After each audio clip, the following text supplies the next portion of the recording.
నమస్తే, welcome to journalist times. మొట్టమొదట పాకిస్తాన్, తర్వాత శ్రీలంక, బంగ్లాదేశ్, ఇప్పుడు కొత్తగా నేపాల్. ఇది భారత్ చుట్టూ ఉన్న పొరుగు దేశాలలో రాజకీయ అస్తిత్వం ఏర్పడింది.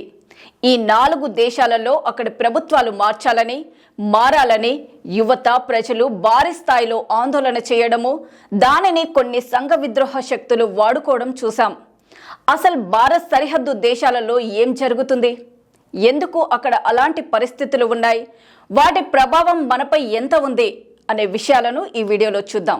భారత్కు పొరుగున ఇటీవల సంవత్సరాల్లో హింసాత్మక తిరుగుబాటు పరిస్థితులు నెలకొని ప్రభుత్వాలు కూలిపోయిన దేశాలలో నేపాల్ 3వది. గతంలో నిత్యం పాకిస్తాన్లో ఇలాంటి గొడవలే జరిగాయి. అక్కడ కూడా ప్రభుత్వం మిలిటరీ మధ్య అంతర్గత పోరు నడుస్తూనే ఉంది. సోషల్ మీడియాపై నిషేధంతో పెలుబుక్కిన ప్రభుత్వ వ్యతిరేకతతో జరిగిన ఆందోళనలో పోలీస్ కాల్పుల్లో దాదాపుగా 20 మందికి పైగా మరణించారు.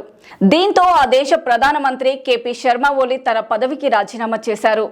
పార్లమెంటు భవనానికి, పలువురు రాజకీయ నాయకుల ఇళ్లకు ఆందోళనకారులు నిప్పంటించడంతో పరిస్థితిని అదుపులోకి తెచ్చేందుకు సైన్యం తీవ్రంగా ప్రయత్నించింది.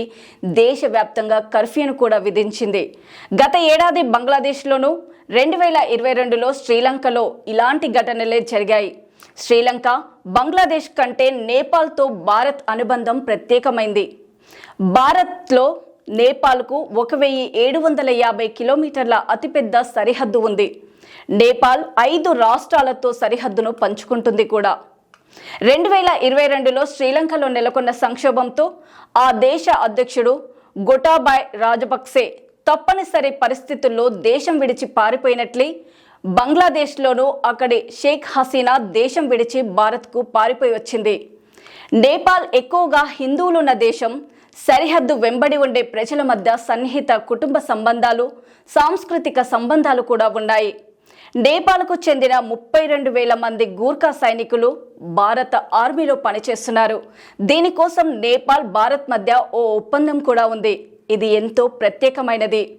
భారత్, నేపాల్ మధ్యలో వార్షిక ద్వైపాక్షిక వాణిజ్యం $8.5 బిలియన్ల, అనగా సుమారు 75,000 కోట్లు ఉంటుంది.